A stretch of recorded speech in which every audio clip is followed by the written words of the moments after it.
1, 2, 3. So we're quitting. Why did we try that? It's true. We're quitting van life, just like everyone else. We lived in our 95 Chevy G20 for about 3 years now, and we realized it's not cutting it. We're done. We're quitting. A lot has actually led up to this moment, but this is how it started. For the last maybe like 6 months, we just found ourselves kind of unmotivated and kind of unfulfilled on the road. And we couldn't exactly narrow it down to why we felt like that because we love traveling. This might come as a shock. It kind of came as a shock to us too. Like we thought we were gonna live in the van for probably another year. We don't know exactly what is next. This year's kind of still up in the air. Like, what do we want to do? We're not moving out of the van. That's not like what I'm hinting at here or anything. We both love the van. It's scary. I don't know why we still love this van, but we do, and we don't want to move out. But we're just kind of looking for something a little bit different. But this feeling just kind of kept building of like, we didn't know where we wanted to go. We didn't know what we wanted to do. And honestly, we just didn't know. And we couldn't figure out exactly what we didn't know or why we felt like this. Then there was one day, this is gonna seem very, very typical us. There was one day, we got a little too messed up. And all of a sudden, I looked at Charlie and I was like, it's the van. I think it's the van. And when we actually thought about it, we were bored of the van. The past 3 years, we spent a good amount of time with constant projects and upgrades, and now we're at the point with the van where we've upgraded everything we've wanted to, and there's nothing left to do. Yeah, it left us feeling unfulfilled and bored, and it kind of took away from our love of traveling, and it took away our motivation to travel more. Maybe you've noticed. Maybe you haven't. I don't know. We barely noticed. Tough to deal with. Can't not have a beer. You know what's really rude? You didn't offer me a beer when I was saying my reason. Bitch, you're on the clock. Some of our biggest qualms with the van was that the reliability that we didn't have. Since it wasn't 95, and like, yeah, the van runs smooth, but I was always in the back of my head was like, we could break down right now. It has happened in the past. We broke down in like 100-degree weather outside Vegas. We broke down in Utah a bunch of times. So yeah, so I was like, I really want something a little bit more reliable that I can trust and not really have to worry about. But we did love the van, and we did love the adventures it brought us on when it did break down. And it was like always unknown. That little thing in the back of your head also was like, ooh, you might break down. Could be fun. What's gonna happen? I don't know. Another big thing was the van wasn't 4x4, and no matter how much we wanted it to be 4x4 and treated it like it was 4x4, it wasn't.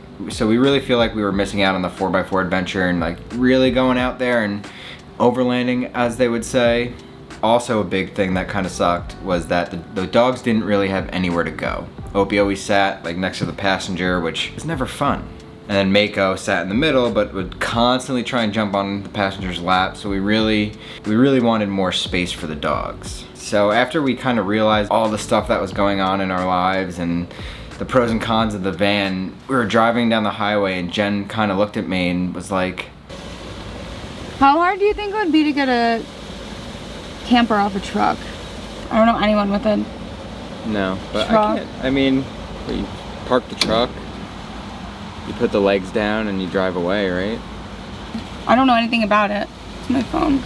So after Jen said that, for like the next 2 days on that long drive, I just obsessed. All I did while Jen was driving, I was just truck, camper, truck, camper, truck, camper, truck, truck, truck.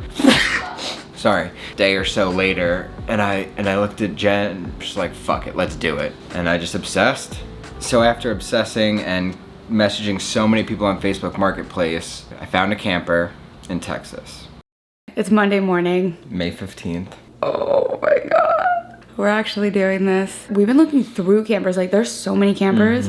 One of us slightly obsessing over it. Not Jen for once. No, not me. It's Charlie. Charlie's been looking through campers, talking to everyone, trying to figure out even what we need. We don't know anything about it. And this morning, put a deposit down on a camper. But oh my God, we don't have a truck. We have no truck. Before we even owned a truck, I was like, this is the one we need. We gotta go get it. So then I flew up to New York to see some family, and then me and my dad went truck shopping. Me and my dad are going to a couple dealerships to hopefully find the perfect truck for our camper.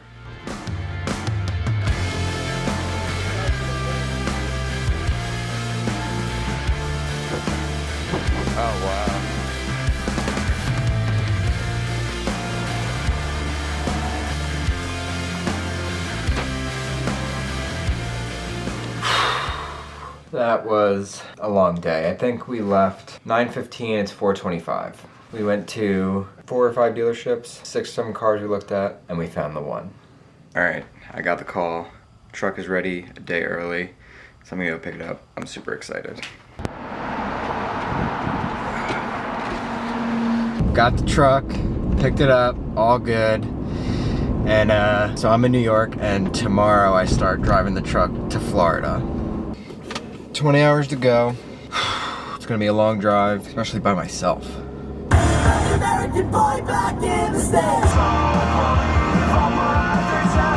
All right, I have finally made it to Florida. I am down the street from Jen's parents' house, and Jen is waiting outside to see the truck for the first time. Hey! Oh my god, I don't even know what to say. You like it? It's so much bigger than I thought it was gonna be. That's what she said. Now we come into our life changes, which just started honestly coming in so hot. But we'll take it back to Mexico when I had gotten the opportunity to pursue a different passion of mine. Last night, I got an email that I have been waiting and hoping that I would get for over a year now. It is the opportunity to apply for my dream job. Like, what? I want it so bad and I'm so scared everything would change.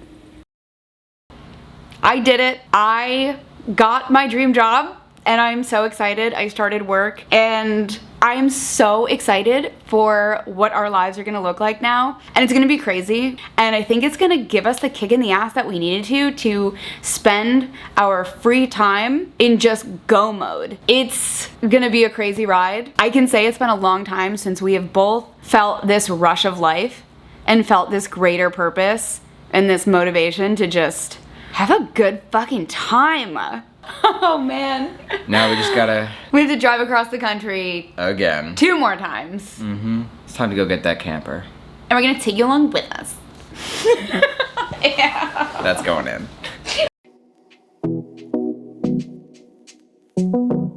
Bama, Alabama. Sweet home Alabama.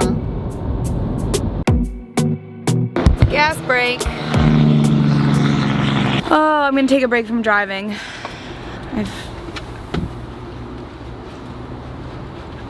Hi. So excited, we're in New Orleans.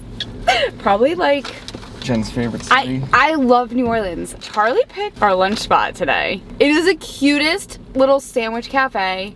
It's called the Milk Bar. Oh, there it goes. Dropping lettuce. That's the best bread I've ever eaten. Oh my god.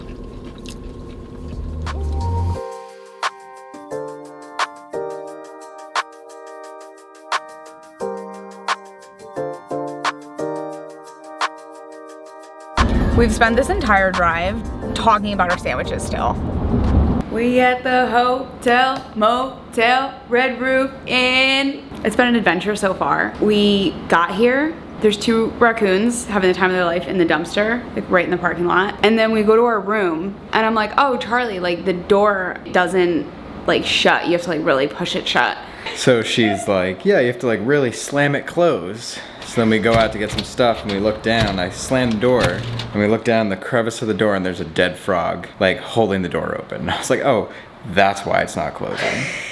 I just don't know like in what world that happens. And like it was a full ass frog.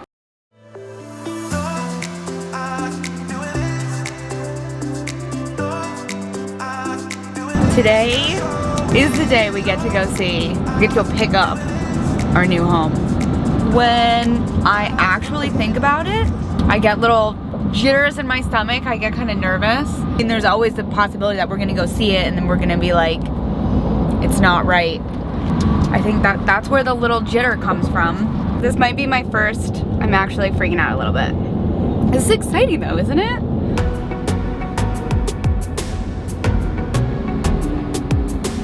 I still can't see it, it's hidden. Yeah, I see it still. You see it? Wow. Wow, what? I don't know, just a nice house. Oh my gosh. Yeah. This is wild. All right. You got an awning right here too.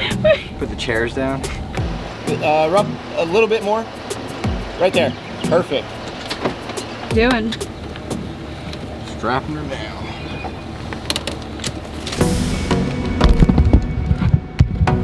Holy shit. Wait. We bought a camper. Can't believe we just did this. Right? I just can't believe we just drove across the country and bought a new home. It doesn't feel like You got it. Yeah, that's a good one. There you go. Thank you. home. Feel like home. Yeah, I know. You're shocked. Duke is for sale. I never thought I'd see it coming either. But if you're interested in Duke, go watch our van tour. You can see all about it.